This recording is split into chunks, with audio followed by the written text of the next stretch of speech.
I'm just gonna technical difficulties. And then when you called back, like, could you hear me? I could hear you. Yeah. Yeah, no, I couldn't hear you at all. All right, we'll just record now and see what happens. And I don't know what's going on. So yeah. Anyways, North Carolina, blah blah blah. Nobody knows because I stopped recording and we started over again. So that's a good time. Hey Joe, how you doing? I'm doing all right. How are you? I'm great. You know, it's funny. Funny story. Comes naturally. We are. Joe? I'm Cody. That's the intro, everybody. Joseph, what shall we talk about today? We got a few things to talk about, depending on what you've watched. I know that one thing that we both watched Yes. was Shang-Chi and the Legend of the Three Rings. The three. That's the prequel that's coming out later. That's the prequel. That's the third prequel. The Ten Rings. Jesus. Yeah. We went and saw that last night. Hell yeah, we did. What did you think of it? I loved that movie. Yeah? It was, I will arguably say, it is probably the best of the origin movies that they've made of any of them, including Cap, because there's parts in Cap where it's like, you know, like storytelling time. This, and maybe you think differently, and we'll find out if you agree with me or not. This had the best pacing of any of the movies. There was very little, like, down, and they interjected really funny stuff a lot of the times, where it was, because it was like, this movie was heavy. Like, heavy. Especially towards the end. Yeah, dude, like, real bad. And, like, thing I was talking to a friend of mine via the Facebooks, because he posted, like, has anyone seen Shang-Chi? And I was like, oh, I've seen Shang-Chi. And the people commented, was like, what's that? Shut up, you morons. Anyways, so we were chatting with the comment section, his post or whatever, and, like, I said to him, I was like, dude, did you, like, feel bad for the dad? And he's like, yeah. I was like, okay, good. I thought maybe I was, like, broken.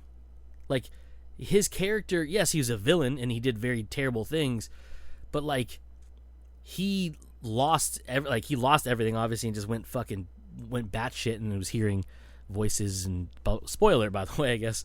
And, like, even towards the end, he's fighting to the death with his son while trying to free his wife. And I was like, bro, really? You are so distraught right now. You don't see the weird goblin things coming out of this fucking, like, big ass fucking shield wall thing? Like, what is wrong with you, dude? Like, yeah, bro. You need some actual help that I don't think you're gonna get.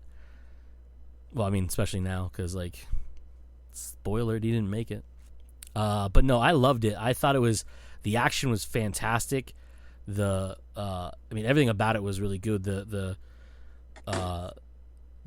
actual, like, aesthetics of the movie, like when you went from, like, San Francisco, which I just kept looking for something that, like, that would, like, yell about, like, have something to do with, like, Ant-Man and Wasp, because they're in San Francisco, and obviously, like, that's where they were at, and I was like, but I didn't see anything. And then, like, when they go to Macau and, like, that whole aesthetic, and I was like, dang, dude, this is gnarly. And then, or of course, even, like, the Ten Rings compound, whatever you want to call it, like, that was cool too, because it was, like, this weird mix of, like, modern and, like, obviously old time, because, like, dude's super old and, like, he's probably really into that stuff or whatever. And then even to, like, the village inside that little temporal universe thingy that they go to, which, by the way, holy left field in that, by the way. Like, I did not I knew, like, I saw, like, images of, like, the Foo Dog and fighting, and then the dragon protector, as they call it, through the trailers and stuff. I just thought that was, like, olden days, right? And they're like, we're gonna go to this village. I'm like, this village is gonna be, like, super cool and modern, which we find out actually there was at one point a modern world there, but it got destroyed, and they've been living there. But I was like, they went through that fucking weird, like, the waterfall and, like, the weird tunnel thing with the rocks, and I was like, yo, this took a left field from, like, reality based comic book 2 world to straight up, like, comic book world with crazy. I mean, as soon as Nora shows up, you're just like, well, this shit's batshit crazy. But I loved it. I loved everything about it. I think the casting was fantastic. I'm not gonna say I was worried about Aquafina because I've never actually seen her anything where a little bit of Jumanji, the second one, where she really has to act. You know what I mean? But she was great. Her comedic chops are fantastic in it too. But like she was acted very well in it. Like she was. I haven't seen her in a lot of things. I know she did a serious movie, a drama-ish movie last year or something, and I haven't seen it. But she was. I mean, she was so good. And then like her ability to switch between like serious and comedy just is stupendous. And her joke about being Asian Jeff Gordon got me. Dude, right? That was pretty funny. Who? Yeah. So what do you think? I absolutely thoroughly enjoyed it. Everything that you said, the acting was absolutely phenomenal in this movie. I want to say we saw Aquafina in a movie last year. I can't remember. Did we? Yeah, I'm pretty sure that we did. I just can't remember what it was. I remember getting done with the movie, and they're just going through the CG credits, were just basically the whole entire credits. Yeah. And commenting about how many people there were working on this movie, and but throughout the whole entire movie, I think there was only one scene for the CG that was a little wonky, and it was a quick cut towards the beginning where they were showing a caravan being hit and like a bunch of gold just being knocked off a caravan. And I was like, the gold looked a little wonky at that point, but it was really only like on screen for 5 seconds. But every other piece of CG in this movie was so good. Yeah.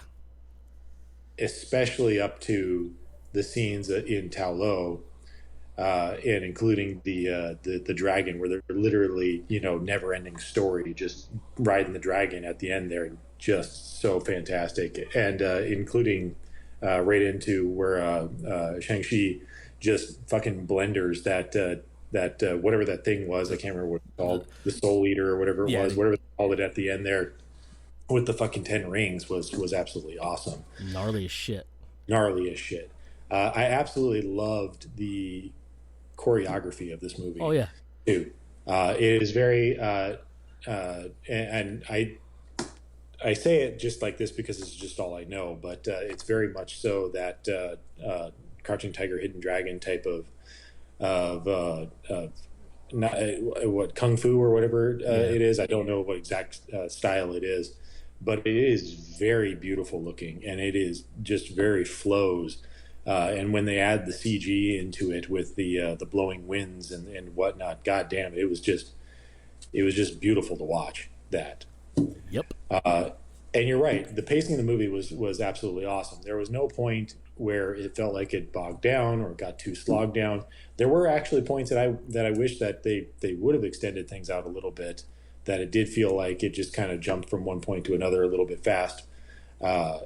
And that's just because I wanted to see more of certain sections of it, like the trip to find his sister. It kind of felt just really quick, Yeah. But those in between parts of the action, you have him and Aquafina talking, and you're right, she is absolutely fucking hilarious.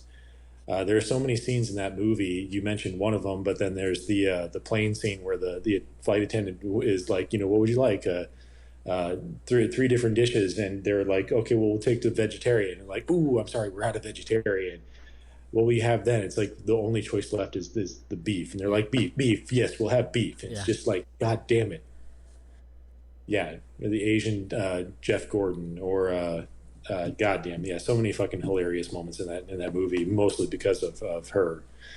So I thoroughly fucking enjoyed it. I actually liked too, and I've said this before with DC movies and comparing them to Marvel movies, is I've always said that DC has done a lot better world building within their movies, and it's nice to see that while it isn't DC level of world building, with the Flash suddenly showing up saying, in the middle of the movie saying the Lois is the key, and you know that's hinting towards something towards later in the movie.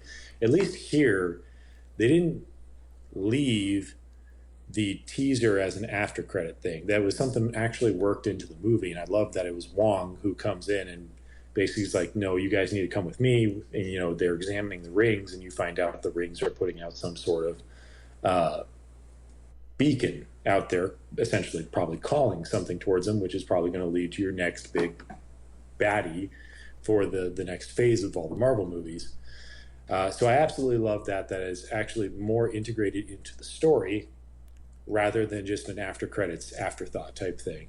And I hope that that's something that they continue doing going forward, and maybe just like also work it into the main story that you're working on too, so that these stories don't necessarily just feel like this is just one thing, and it also happens to be connected to the rest of the Marvel universe because of an after credit thing.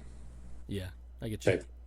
But to your point as well, I kept looking in the background, not necessarily looking for anything important, but just like I know this is the beginning of the new phase. Are they going to hint at stuff somewhere, in a poster, or somewhere along the line that more things to come? But I abandoned that at certain points of time because the action and the acting was so good, and B, there's just nothing to see in the background at all. But yeah, I thoroughly enjoy the movie. What do you think? So, not knowing, I'm not very much of a capes and cowl type of comic book reader. You obviously are. I'm curious as to what your thoughts are going forward. First off, the 10 rings aren't as portrayed here, aren't as what they are traditionally portrayed, right? Because they're portrayed as more actual rings, right? Yeah, rings. Yep. Yeah. So two things about that. So yes, they're in the books. They've always been more of like rings, and that's why the Mandarin Trevor in Iron Man 3 had rings on, like he wore rings, like you see his hands are covered in rings. Right. That was more of a nod to the Mandarin in the comic books. And that's why they used it that way, because it was a misleader. It's like, oh shit, this is like he's the Mandarin, right? And then you get the reveal of it's Trevor. He's an actor portraying a role, and you realize, oh, haha, no, that's super hilarious that they did that, because even more so. And like obviously the 10 rings, what people are forgetting, and I don't know if everybody. I tried to stay. Like, we didn't watch this right away because we waited like a few days because of being out of town and work and all that fun stuff. I haven't watched a lot of videos of people like to talk about the things you might have missed in Shang-Chi or whatever. But the one thing I do know, I haven't seen anybody really talk about, is the fact that the 10 rings were involved in Iron Man 1. Oh, the group, the 10 rings, was involved in Iron Man 1. Right, yeah, right. So that's cool that, like, obviously it's like even back to the beginning of this. And so to bring to your point about the whole 10 rings thing, yeah, and the comic book has always been rings. In this one, one of the things I read about it is they wanted a different aesthetic and make it more of something steeped in the Chinese culture, and something like those rings would be very much so. But they also wanted to stay away from making the rings glow and make it look like the gauntlet from Infinity Gauntlet, so it would be different. Like, instead of having one, he's got two. Like, they wanted like something like that, and obviously it worked out better, and it looked super dope when they're fighting.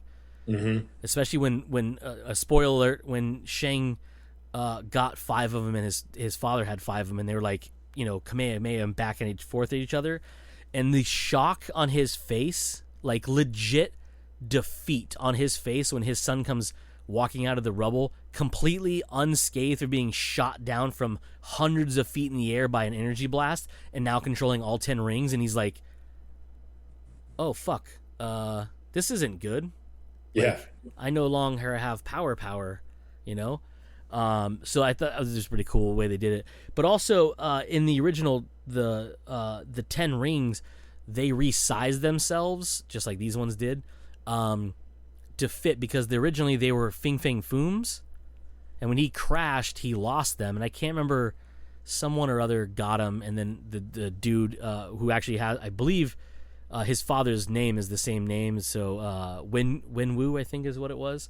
That character was the Mandarin in the comic books, and he lived for centuries because the rings gave him eternal life, which is why Fin Fang Foom wanted him. But he was stuck in I want to say it was a glacier or something like that, and frozen in time. But he didn't age either, not because he didn't have the 10 rings. He's he's an eternal being or whatever. And when they were talking about the creatures, I was like, if Fin Fang Foom pops out of this fucking cave, I'm gonna either be super happy or super upset, because like they need to nail him really well, and he's a very goofy character because he's this giant Chinese style dragon that talks. And I think he was in the Fantastic Four cartoon. One of them, I think, and it was really bad, like real bad. But he was like, I want to say is he a Kirby or Ramita in convention? I can't remember who. I could probably look it up. I'm not going to. But I honestly think if I don't know if they're gonna make if they're ever gonna bring in Fin Fang Foom because that's a pretty ridiculous character, but they could do it where he is much more of a, like, if as long as he doesn't, like, the only part I'm getting at is, like, I don't want him to talk like directly out of his mouth. I want it to be more of like a psychic connection, like he can put his voice in people's heads due to powers or whatever, because I feel it would just look like it would look wonky. It would look very weird. And it is Jack Kirby. It is Kirby. Okay, I was right. Yeah. Couldn't remember if it was where. But that would lead. That would not lead, but it would fit with what was going on here, because it was more of a psychic connection that he was communicating with. Yeah, I get what you're saying. And then when they said the thing that made me upset, the thing that left me wanting, the only thing really in this movie, because they really did a good job, like you said earlier, they tied it into the upcoming everything, obviously with Wong at the end of the movie bringing them from the bar, which is a great callback to the scene earlier in the movie. Right. Went to the Sanctum Sanctorum. You could see it go through the portal, but not by the portal ring. And then, of course, it goes to credits. Halfway through the credits, you get a mid-credit scene of Wong explaining to them that hey, when you, and that's the thing that made me, like, added to it, and I'll get to what I was talking about in a minute.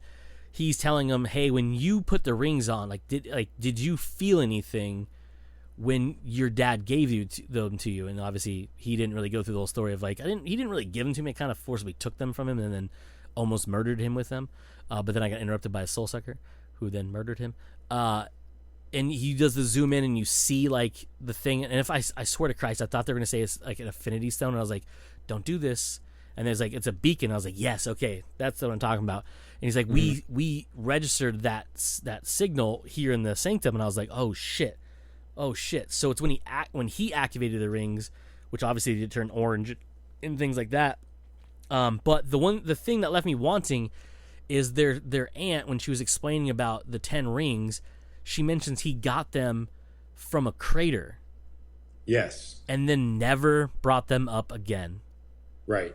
And I was like, We're not gonna explain this, because obviously this was a ancient and highly advanced civilization that they had at one point before they were destroyed by the soul suckers.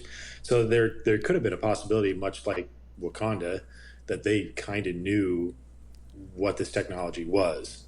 Yeah, and then but we get nothing else from it. Yeah, my buddy, when we were talking about it, he brought up the fact that he looked at the way the rings like had a design, and he's like, oh, I bet that has to do with the Eternals. And I was going to point that out myself. I was wondering that myself, if that has something to do with the Eternals. And then he pointed out another thing that I did not catch. I did, but I didn't put them together. If you look at his dad's outfit, uniform, whatever you call it, his shoulder pads have a design in them, and they look very much like the Eternals. Mm-hmm. And he was like, I bet those are some kind of artifact of theirs, like something that and it's not what gave them the eternal life because they have eternal life because they're No, Eternals, but it's but it's their something technology. exactly because it's like a lot like their ship and all the things they do, like their Mm-hmm. powers or whatever you want to call it, because it was very very similar to the way it was. So I was like, oh yeah, because like he mentioned that the scene where you see him in the Eternals trailer, you see him form weapons and stuff, and the one is Angelina Jolie has like that bow staff that has the blade on it, very Mm-hmm. obviously Asian influenced, and she does that spin thing and it cuts down all the draperies or whatever, and it was very similar to like when his sister was doing the whip ball and chain blade thingy when he was practicing with the same weapon, and the way his dad was taking out people was like I was like, oh, you clearly put more thought into this than I did, because I saw it late at night and then went directly to bed when I got home because I'm an old man. um, but yeah, I was like, oh yeah, so for sure. And I think that's gonna be a link to the Eternals movie, which we'll find out because I didn't realize this, but there are 4 Marvel movies this year: Really? Black Widow, Shang-Chi, Spider-Man, Eternals. I didn't realize Spider-Man was coming out this year for some reason. Comes out in December. Think about, yeah. Oh well. Okay. But yeah, that's what, because that was my main question. At the very end, we didn't get to talk about it because we took separate cars home. Which, by the way, I have a question for you after that about that. Anyway, yeah, it was my thought process was like as he's examining Tony Stark style, just like pulling things apart with the air, Uh, yeah, the design on those rings looked very much so like the ship from Eternals, and that's what my question would be: is could it be something that connects to them? Because I don't know the comic books very well at all. Yeah, I mean, in the comic books, the Ten Rings don't really have anything to do with the Eternals, other than the fact that Fing Fang Foom, at one point, no, actually, no, he wasn't ever connected. His home world at one point, I might be mistaken by this, but I think his home world was mentioned as one of the places that was one of the many destinations that the refugees from Titan, which is where the Eternals come from, and Thanos and all that fun stuff, where they split off and their race went to, and they prospered. And I think Fing Fang Foom's planet or world, universe, whatever it is, was one of those things that they enriched with their knowledge, like they did on Earth. But like they saw every time they went to do something, and Earth was different. And I think they're gonna touch it in the comic book because or in the movie because the trailer makes you think that. Because was it weird to you that we saw the first trailer for the Eternals versus the new trailer for the Eternals in front of Shang-Chi? I suppose it would be weird thinking about it now. You would think that they would have put the newer one in front of it. Yeah. Yeah, me too. I was like, wait, why? What? Okay, whatever. But whatever. But every time they went to a planet, they tried to enrich the beings there. Eventually, they did too much, and it became bad, much like they did on Titan. So when they came to Earth, or this group came to Earth many millennia ago, they decided to be very hands off, but only do little things like help them start growing crops or teach them how to forage and how to make weapons for hunting and gathering and things like that, and further mankind. But then they took a back seat, and I don't know how they're going to explain it versus what Neil Gaiman's version of it did, because I don't know which one they're going off of. But in his, they went into like a forced hibernation where they don't age and they don't grow old. So they they went into the Earth and lived away from everybody, but like on their ship that was in there. And then something happened where like they were pulled out, like they were warned of some kind of a attack or something, much like Thanos' thing. So I think that's going to tie to it. Like, we've come back because Thanos, obviously eliminated half the population of the known galaxy or universes. Wink. And so on and so forth. So I think that's probably what brings them back. But to your point, yes, I think the rings are intentionally designed that way because they are some kind of advanced technology from their world. worlds or whatever you want to say. They're technically moon, but whatever. Because Titans of Still a June. world. Yeah, so I think that's cool. And then of course the last scene, and I said this in the text earlier when Mike was asking about the movie, and I thought about this last night. It was weird to me that they said it the way they did. And I think it's leading up to something. I'll get to that in a minute. When they showed his sister and she was deconstructing her bedroom, her childhood bedroom, and you hear a voice say they're waiting for you, and she turns and it's Razor Fist, and I was like, which by the way, that dude was amazing. This dude was funny. And then his car, I was like, oh, Razor Fist just painted all over the side of it. What a douche! But it was electric BMW, so that's pretty cool. Yeah. And then she walks out, and you realize she's not dismantling the organization; she's rebuilding it.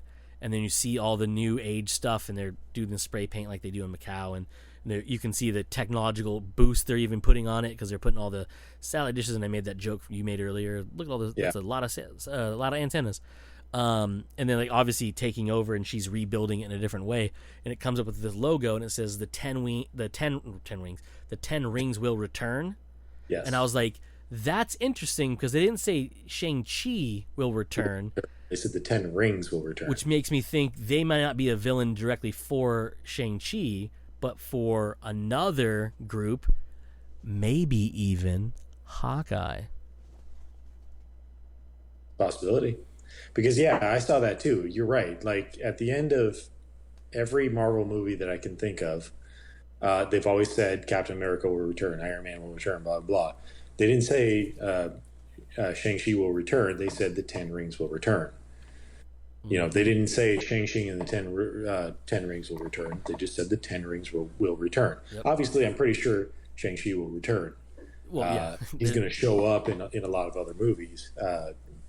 Hopefully get his own sequel as well. Yeah, for sure. But yeah, you're right. That they're directly stating that the 10 Rings organization will return at some point in another. And like you're... Oh, no. Immediately, his villains. Yeah. Yeah. Yeah. And the thing is, did you notice they used the flying bicycle kick thing a couple times is like flying kick?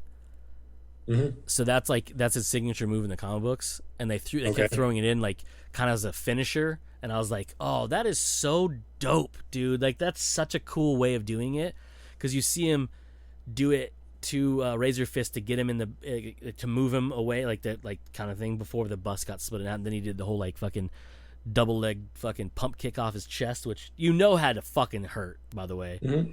And then the dude somehow survived a fucking horrific bus crash with one hand. You can't hold on with the razor. He was cutting through everything with that Razor Fist. So like unless that thing like Inspector Gadgets to a claw or a hook or something, he had to like strong arm that fucking like everything does not to tumble around in that place. He's a big dude, but that's pretty cool.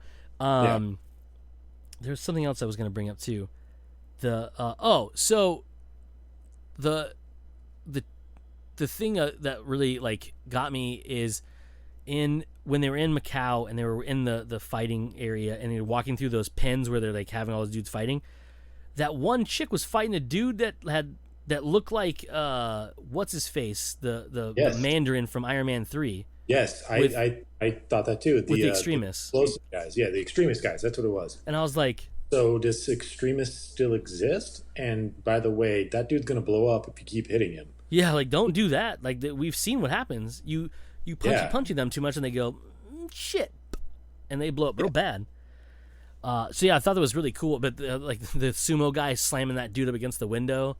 And the dude's like, yeah, you get him. I was like, they had a lot of fun making this fucking movie. They had a lot of fun making this movie. This shit, like, they must have broke characters so many times. Like, the blooper reel's got to be enormous for this fucking movie. Oh, fuck yeah.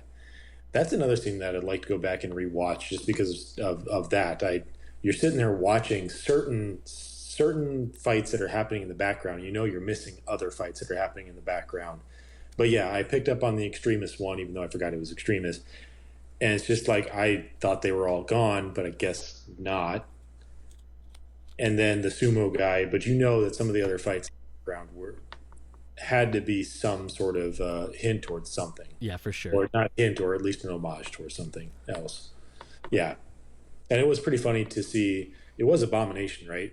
Yeah, so he called Because him. he obviously had some different looks to him Yeah, from the Hulk, the Incredible Hulk. Incredible Hulk. Yeah, yep. Yeah, uh, looked like a very different character, even though he was very much the same. But yeah, the fight to see Wong and him fighting, Yeah, and then afterwards, Wong's like, oh, God, I told you to, this or that. I can't remember what he exactly says. I thought we And then discussed they pulling your walk, punches. yeah, and then they walk away together. It was like that was fucking hilarious. Wong goes off, and that's what he does. Like, where is he going during Spider-Man 3? Or yeah, Spider-Man 3. Yeah, he's probably going to go to the fights. Yeah, because he's Tim Roth is uncredited vocals for Emil Blonsky Abomination, so that is him. Yeah. that is him. It's just again, we talked about this before. I think on the podcast, right? Or we talk off. Anyways, the whole multiverse thing. That's clearly going to be the Abomination from in this universe. But instead of from the Ed Norton's version, it's going to be the one from Mark Ruffalo's, which is what they used in the What If show. Yeah. And I was like, that's super cool because of two things. One is he's going to be a little different. He looks more like he does from the comic book, but it's still Tim Roth playing the character. You know what I mean? So that was pretty cool. I was like, all right. That's how you do it. What else was I was going to say something else about the fighting thing too. The elevator scene. The dude that just like wouldn't talk to him or whatever and had him sign the waiver or whatever. The banter between Sean and Katie was just so fucking fantastic. Oh, he's a pleasant guy. Like, it was just like so funny without having to be like this dumb setup joke. It was just them talking shit about this dude right in front of him, and I was like, that's fantastic. Right. So with all this said and done, Yep. and very little that we know, who do you think is the next big bad that they're going to be leading into? Overall for like the new Avenger, whatever they call the Avengers. Overall movies. for the new Avengers for this next phase, whatever this. I mean, if we're assuming that this beacon is the beginning of the next phase and not just a hint towards a future Shang-Chi movie, who do you think is the next big baddie? Because I have no idea. Like I said, I don't know the comics very well. This is pulling some deep cuts. Yeah, so it's gonna be something either multi-dimensional or galactic. I was gonna say Galactus, but a galactic type thing. And I think it's all. To tell you the truth, I think that is actually going to link to more of the Eternals than it is a big baddie. Mm-hmm. And I mean, they have their own big baddies and things, but what? And again, my buddy Keith, if you're listening, I'm talking about you. He brought up is the Soul Sucker minion things looked a lot like the creatures that the Eternals were fighting in the second trailer, which is again weird that we didn't see that one, because they're very dinosaur monster dragon thing like. Obviously they were not Picorial and fucking just not caring about getting cut in half and shot with fucking arrows unless they were dragon tipped or whatever, or like bolts of electricity and shit like that. Which, by the way, did you feel like, hey, why are we going to this a horror movie all of a sudden at the end? Because those things were terrifying. Things were terrifying. And that big one was unbelievably terrifying until he exploded into wild chunks. Which, by the way, missed opportunity for a fucking Tremors moment where they just got splattered with guts or whatever. Or we could even say Evolution if you want a fucking David Duchovny cut. Yeah, that's true.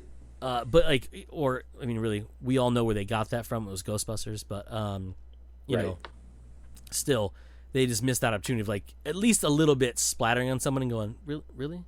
Like it should have been Trevor, right? Like, it should have been like fucking a big old flab of gross space monster on him. But to answer your question, I don't know because there's a lot of things that are up in the air of what that means. Like, what is this communicating with? And again, I haven't watched a lot of the videos to see if anybody has any ideas. And I'd have to, like, at this point, you can speculate as much as you want, but Marvel will pull out the most random shit ever, because they have now opened the floodgates for anything. And because like Keith was saying, it could be like Galactus could be looking for that power. Silver Surfer could be coming after it because he wants to free himself from Galactus. It could be something that they would reach out to a spacefaring group for, a la Fantastic Four.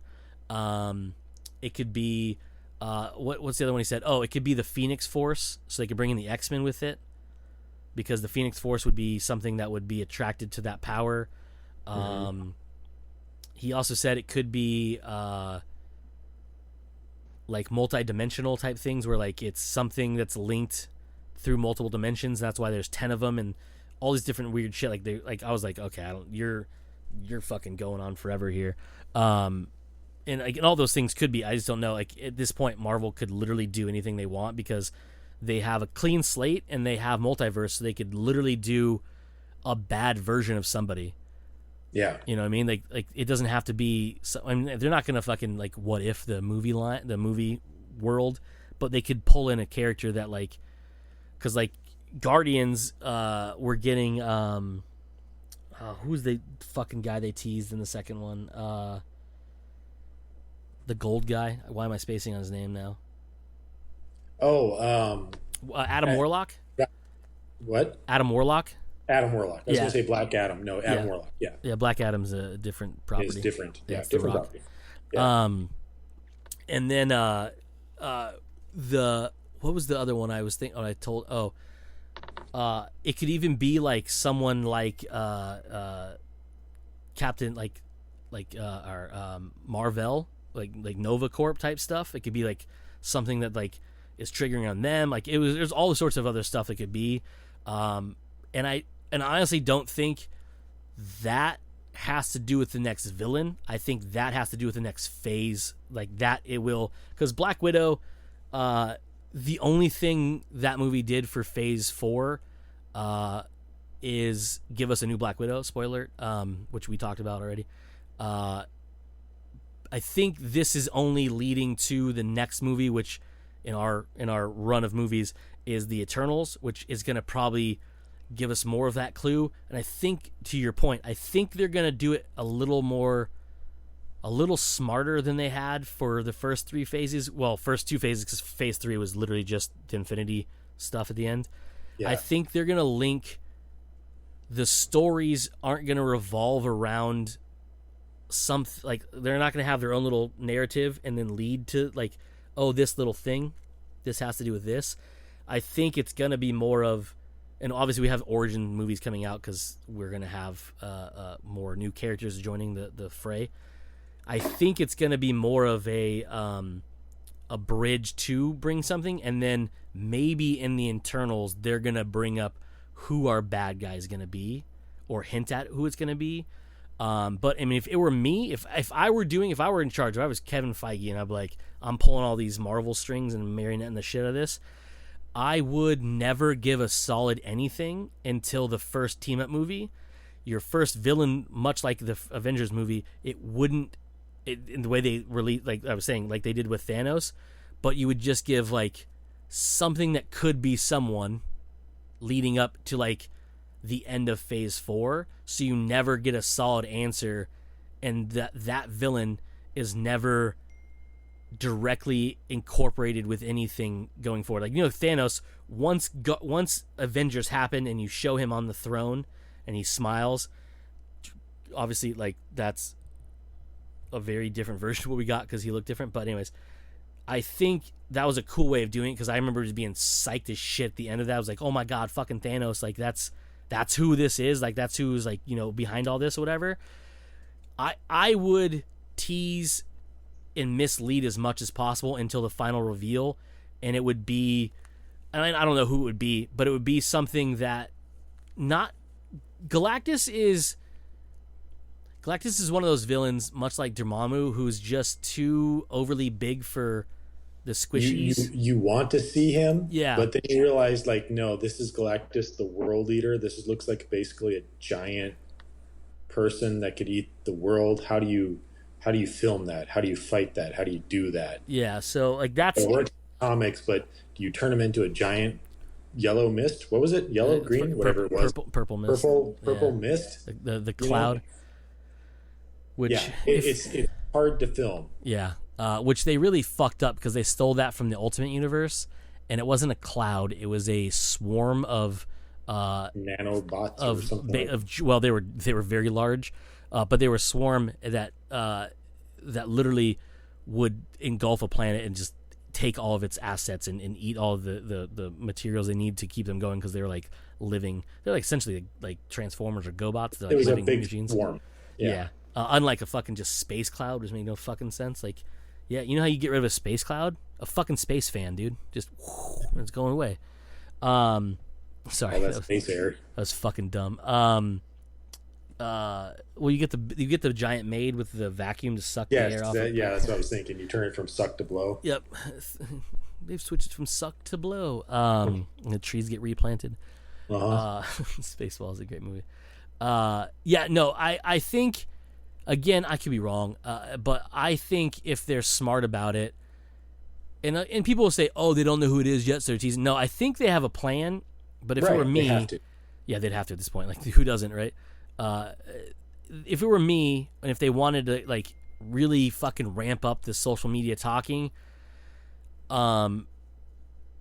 they need to never tell us who it is until the last minute. You know what I mean? Mm-hmm. And if I were in charge too, I would have the first two of the next three Avengers movies be like the villains, the bad guys are like a group of bad guys always.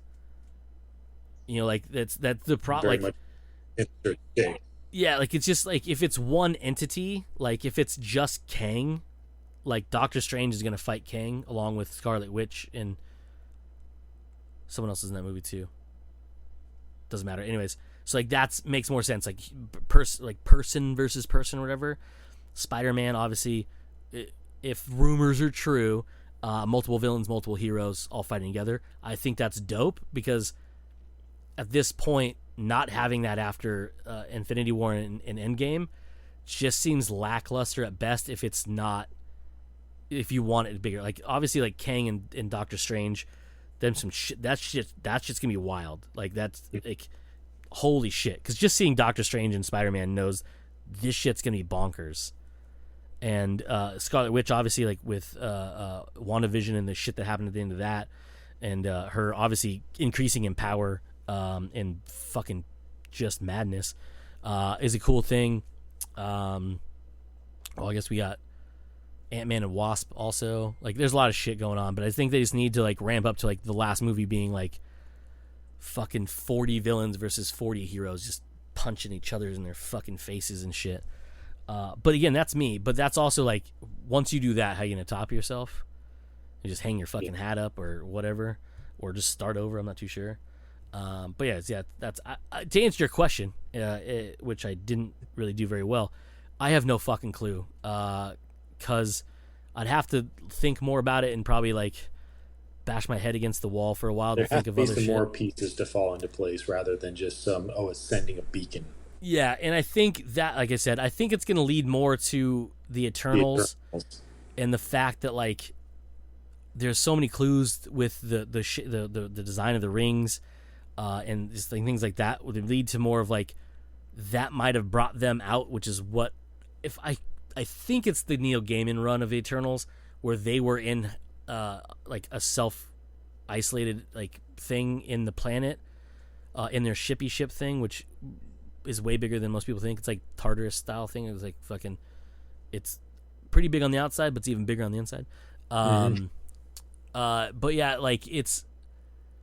Yeah, I don't know. It's there's so many things it could be. There's so many ways they could go with it. It's hard to even fathom because like they can start introducing all these like things and like. But it was said just recently. The director of Blade said that the Blade movie is not going to have to do with the main continuity with his story, so it's going to be a standalone story in this universe, but his story isn't going to tie into whatever's happening right now in Phase 4, and whenever we get this fucking movie, I don't even know. I don't think it's next year. I think it's a year after. Yeah, I think that's like that's a cool way of doing it, like especially with Blade, because Blade's such a different character to have. Like he's not the superhero. It's like having Punisher fighting Thanos. It makes no fucking sense. No, not at all. You know, like he doesn't have a magic hammer, and he wouldn't even be worthy of a magic hammer, because he's a fucking scumbag. But a scumbag who's like good. But like guns aren't gonna fucking do anything to Thanos. You know what I mean? No. So like that's why you don't have him fighting Thanos. But it's just, I don't know, it's interesting, and to my point again, they can do whatever they want at this point because they opened up Pandora's box of shit now, because once you say there's multiverse and you can do whatever you want, and if the other Spider-Mans show up along with their villains, that just means everything's on the table at this point, and you could literally do anything. Yeah. It's just, I mean, unbelievable, and it's going to be pretty fucking cool, I think, if you ask me, which I think you did. Yeah, But I did, and I definitely think so as well. yeah, so continuing on with the Marvel stuff, did you watch the new What If? no, I did not. I was going to do that before we recorded, but I did not, because somebody wanted to go shopping. Paige wanted to go do something or other. We ended up not doing the Fry's run because I didn't want to drive back to Arrowhead to the Fry's over there. So I was like, is it okay if we don't? Because I'm tired. Fair enough. Was it the zombie one, right? Was yesterday's? It was the zombie one. Okay. Yeah. How was it? Without spoiling it. It was good. Yeah, was it? It was definitely good. Yeah, Yeah. they're getting darker, it seems. Yes, this one has darkness in it. Has some of the feels in it. Has a lot of humor in it. Yeah, it's really good. And it's another one of those that just doesn't really have an ending. These motherfuckers. I mean, it is What If, so it kind of like. That's Yeah, kind you of the can't joke like. about it. Yeah, but they start to pull things together, and then they just end it, and you're like, oh, okay, that's right. This is only. Yep, it's been 30 minutes or something like that, or whatever it is. You You're sons like, of bitches. This is the end. Okay, this is where we're gonna end it. All right. Yeah. I was trying to look at the Phase 4 releases while you were talking about that, because I wanted to see if Blade was listed, but Blade is not listed. So it's Black Widow, Shang-Chi and Legend of the Ten Rings, Eternal, Spider-Man No Way Home, Doctor Strange and the Multiverse of Madness, Thor Love and Thunder, Black Panther Wakanda Forever, The Marvels, which is the Captain Marvel sequel that has a bunch of other ladies in it, Ant-Man and Wasp Quantumania, Guardians of the Galaxy Volume 3, and here listed to be a release date for is to be announced, but John Watts' Fantastic Four movie is supposed to be the end. Well, right now it's listed the end of Phase 4, which is, again, probably either going to be the end of 2023 or probably February or March of 2024, just by looking at the release windows of these, because, like I said, we have those 4 movies we talked about this year. Then Doctor Strange is in March, Thor is in May, Black Panther is in July, The Marvels is in November, Ant-Man is in February of 2023, and Guardians is May of 2023.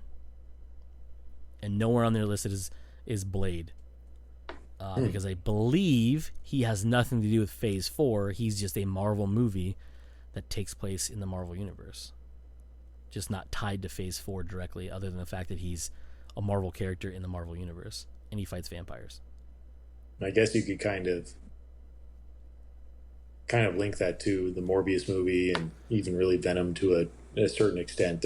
They still take place in that world, but they just don't really They don't revolve around the Phase 4 stuff. Yeah.